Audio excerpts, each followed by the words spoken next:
Olá pessoal, tudo bem com vocês? Sou a professora Conceição Alencar e começa agora a sua aula de língua portuguesa. Se liga na TV Educação e no portal do estudante que tem muito conteúdo para vocês. Na aula de hoje vamos falar sobre a linguagem denotativa e conotativa. Vamos ver o seu conceito e as suas características. Vamos ver análise de textos dentro da perspectiva da linguagem denotativa e também conotativa. Então, vamos lá. Então, vamos começar com o conceito. A conotação e a denotação são manifestações da linguagem que estão relacionadas com os significados das palavras ou expressões de um enunciado. Quando uma mensagem está em sentido literal, ou seja, de acordo com o significado do dicionário, ela é chamada de denotativa. Então, nós vamos ver principalmente essa questão da linguagem no seu sentido real e quando ela tem a linguagem no sentido figurado. O tempo todo nós fazemos uso tanto da linguagem denotativa quanto da linguagem conotativa. A todo momento, quando nós nos comunicamos, nós fazemos uso das duas linguagens, tá? Então, muita atenção, esse é um conteúdo que sempre é cobrado nos vestibulares, é preciso que a gente tenha essa análise e esse olhar bem, para diferenciar bem esses dois tipos de linguagem. Então, continuando. Por outro lado, se uma mensagem possui um sentido mais subjetivo e figurado, dizemos que ela é conotativa. Então, resumindo, a denotação é o emprego do seu sentido real, literal das palavras e expressões, enquanto que a conotação é o emprego no seu sentido subjetivo, figurado das palavras ou expressões. Então, gravem bem, não vão confundir os dois conceitos. Denotação é o seu sentido real, o seu sentido mais objetivo, aquele que está mesmo no dicionário. Já a conotação é o seu sentido figurado. Nós damos outras expressões, outro modo para aquele sentido daquela linguagem, certo? E o que é denotação? A denotação é o uso do sentido literal ou real da linguagem em uma declaração. Quando utilizada, ela não proporciona espaço para outras interpretações, sendo, portanto, objetiva e precisa. Por esse motivo, a denotação compreende o sentido dos dicionários, ou seja, seu sentido próprio, original e direto das palavras. Assim, a intenção de uma enunciação denotativa é emitir a mensagem ao receptor, de modo que ela não seja interpretada ou decifrada de outra maneira. Então, como nós vimos, a linguagem denotativa é aquela no seu sentido real, no seu sentido próprio. Onde nós encontramos a linguagem denotativa? Nós encontramos nos jornais, nas revistas, nos livros didáticos e até mesmo quando eu quero passar uma informação. Quando alguém nos pergunta algo e eu respondo àquela pessoa com algo bem objetivo, com uma informação bem objetiva. Então, não dá margem para outras interpretações. Por exemplo, um poema, uma música, cada um vai fazer uma interpretação diferente, de acordo com a sua vivência. Aqui não. Aqui a informação ela é bem objetiva. Qual é a função da linguagem predominante? A função da linguagem predominante seria a função referencial, que traz o quê? Algo mais objetivo, mais voltado mesmo para o seu sentido próprio. Então, dentro das funções da palavra, nós teríamos qual? A função referencial. Tá? Dá uma olhadinha lá nesse conteúdo sobre funções da linguagem. É um conteúdo bem importante, sempre cobrado também nos vestibulares. Então, vamos aqui para os exemplos da denotação. Com o intuito de não abrir margem para outras interpretações, muitos gêneros textuais utilizam a linguagem denotativa. Por exemplo, notícias e reportagens, bulas de remédio, manuais de instrução, textos científicos. Então, nesses gêneros, vocês vão encontrar como função referencial, a função referencial e também a linguagem denotativa. Ela não dá margem para outras interpretações. É aquilo mesmo que está sendo transmitido ali, é aquela informação. Então, se eu leio, eu vou ter aquela informação. Se você lê, você também vai ter a mesma informação.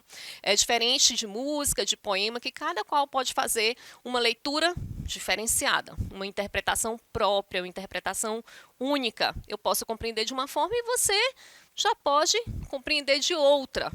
Aqui no texto denotativo, não. A linguagem ela é no seu sentido objetivo, no seu sentido próprio, no seu sentido real. E o que é conotação? A conotação é o uso do sentido figurado, metafórico ou subjetivo da linguagem em uma declaração.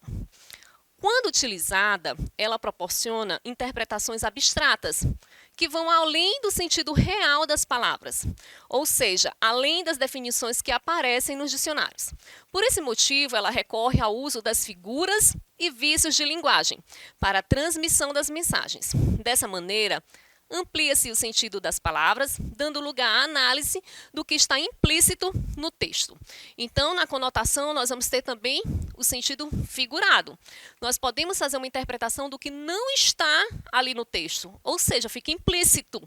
Não está ali dentro do texto, mas eu consigo interpretar, eu consigo refletir dessa forma. Por quê? Porque nos proporciona uma visão mais subjetiva. E aí faz uso de quê? Das figuras de linguagem. Inclusive, nós vamos fazer uma aula exclusiva só para falar sobre figuras de linguagem. Figuras de pensamento, figuras de som, figuras de sintaxe. Vamos ter uma aula específica para tratar disso, certo? Então, quais são os exemplos da conotação? Os textos literários, que são poemas, crônicas, novelas. As mensagens publicitárias, as charges e as tirinhas e as histórias em quadrinhos. Inclusive, nós tivemos já uma aula sobre textos literários e textos não literários. Então, se você perdeu essa aula, dá uma passadinha lá na plataforma Gonçalves Dias, localiza a aula e é muito importante para que vocês possam ir compreendendo os outros temas, como no caso, linguagem denotativa e linguagem conotativa. Então, onde vocês vão encontrar a conotação? Nos poemas, nas crônicas, nas narrativas, o texto publicitário vocês vão encontrar muito. Ele faz muito esse jogo das palavras, utiliza muito a questão das figuras de linguagem para tentar chamar a atenção do leitor, para fazer uma comparação, uma metáfora, para fazer o uso da linguagem que não seja no seu sentido real. Então, vamos ver aqui as características.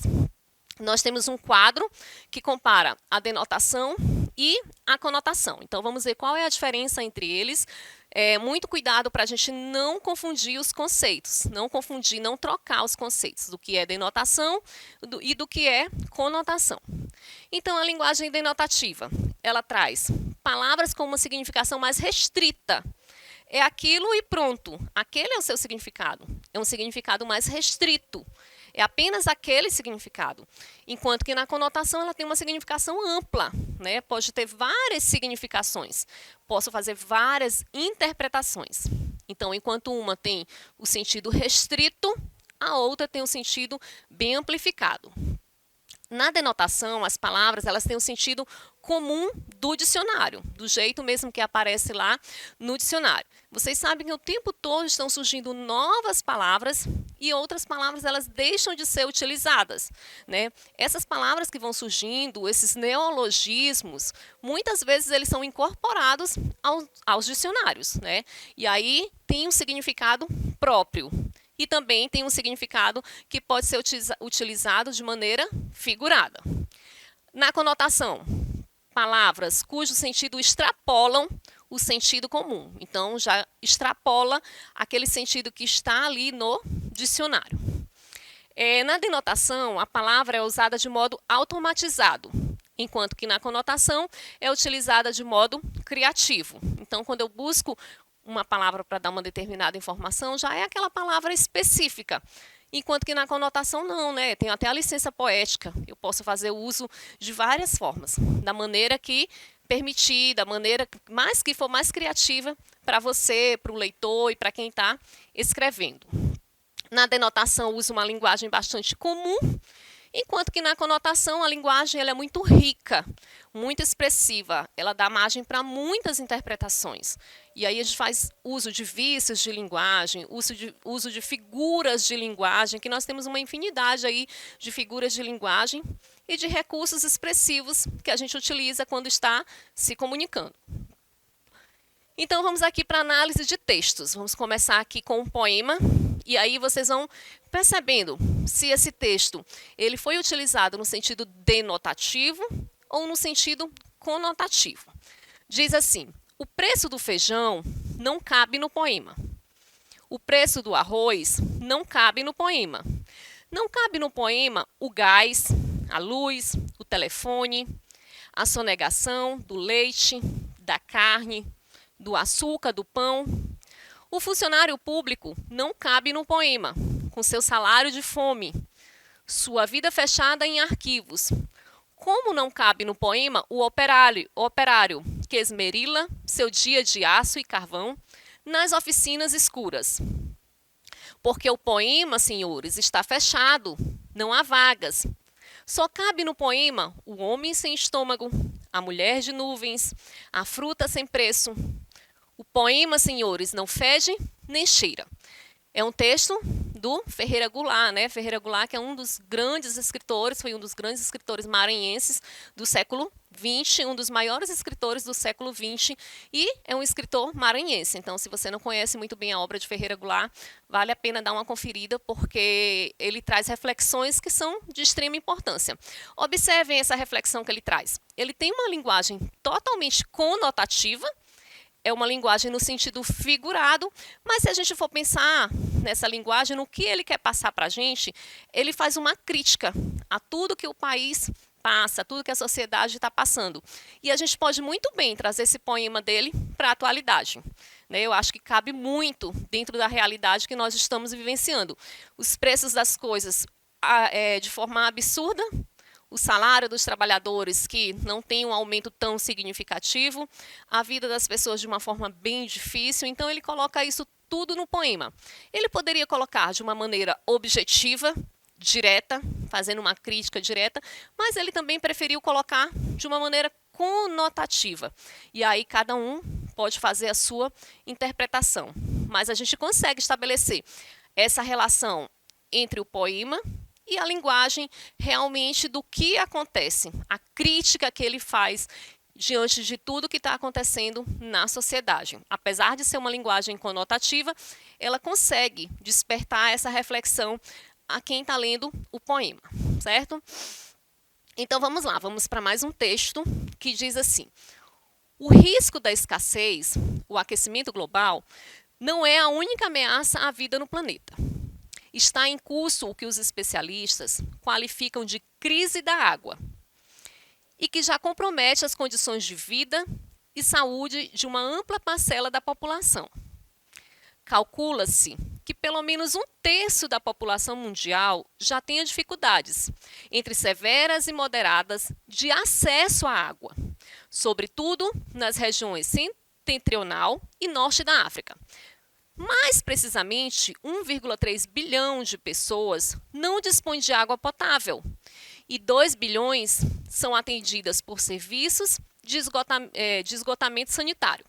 Isso sem falar na poluição dos rios, lagos e outras fontes de abastecimento que provoca milhões de mortes, notadamente de crianças que poderiam ter sido evitadas. Uma dica bem importante é vocês pegarem sempre a fonte. De onde está vindo esse texto? Pela fonte, a gente já consegue ter muitas pistas se trata-se de uma linguagem denotativa ou de uma linguagem conotativa. Então, vamos ver aqui a fonte. É de uma revista, né? Revista Pesquisa, FAPESP, de São Paulo, e o texto é da Cláudia Izik.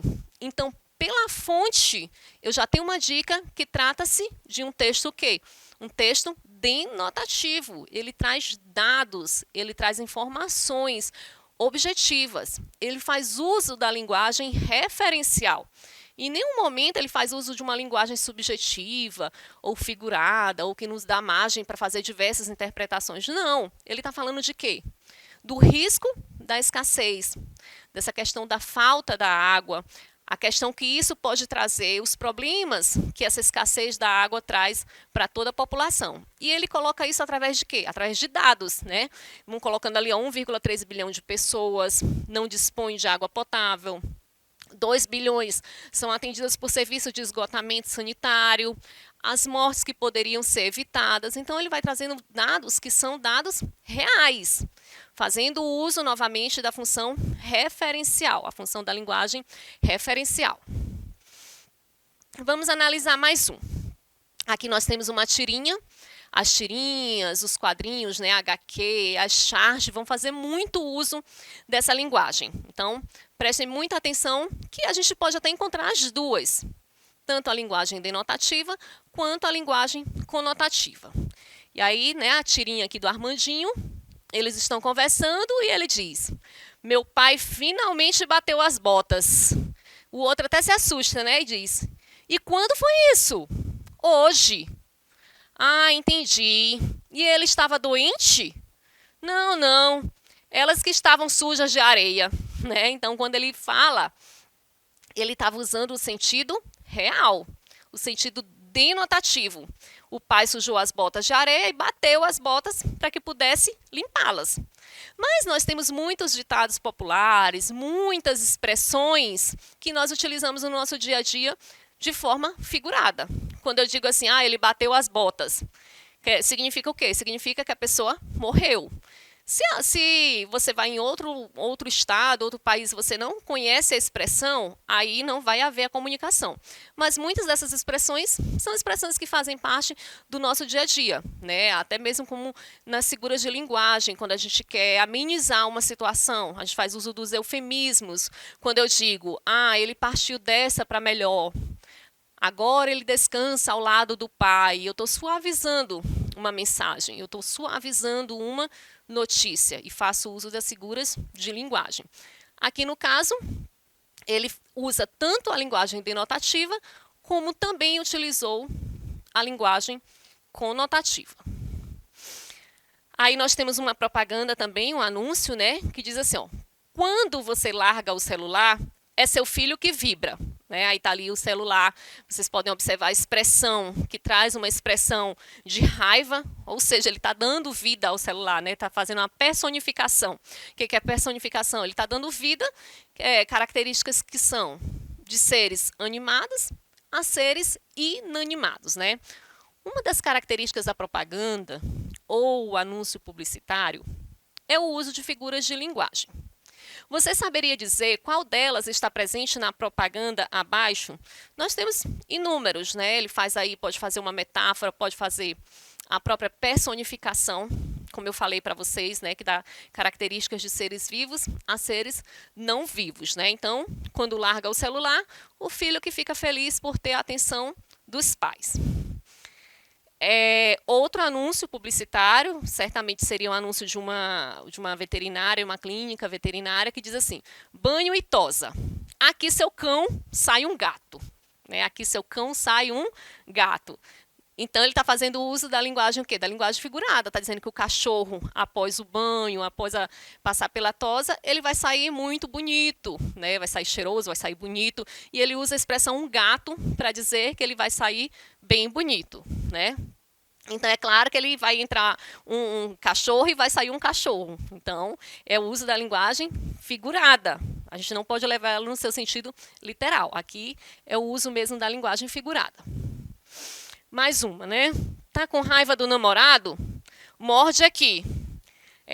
Serenata do amor, não tem mau humor que resista. Então, mais uma vez, faz uso também da linguagem figurada. Ele faz aí uma relação entre um sentimento e coloca aí uma opção para resolver a situação. Então, muito utilizada nos anúncios publicitários. Então é isso, turma. Aqui fica a dica para vocês do nosso Português nas Redes, fica a dica da nossa plataforma Gonçalves Dias. Diz assim, não tinha plataforma para estudar, agora tenho a plataforma Gonçalves Dias. Então fiquem atentos ao conteúdo, acessem a plataforma. Lá na plataforma vocês vão encontrar todos os roteiros, vão encontrar as apostilas, vão encontrar as videoaulas e aí vocês podem ir acompanhando também pelos códigos do CIAEP, tá? Você pega a sua série, se é primeiro, segundo ou terceiro ano do ensino médio, veja o código e vai acompanhando também a sequência das aulas. Nós vimos hoje a linguagem no sentido denotativo e conotativo. Teremos também ainda aula sobre as figuras de linguagem e daremos continuidade também ainda com esse tema da denotação e da conotação. Eu aguardo vocês na próxima aula. Um grande abraço e até a próxima.